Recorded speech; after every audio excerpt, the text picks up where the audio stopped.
Welcome to TechLeaper channel, and in today's video I'm going to show you how to add speaker notes on Microsoft PowerPoint. So at first open up your PowerPoint.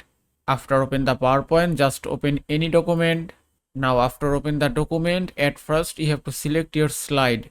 If I select this slide, and after select the slide, at the bottom you can find notes option, then just click on notes. And now here you can see option click to add notes, then just click here.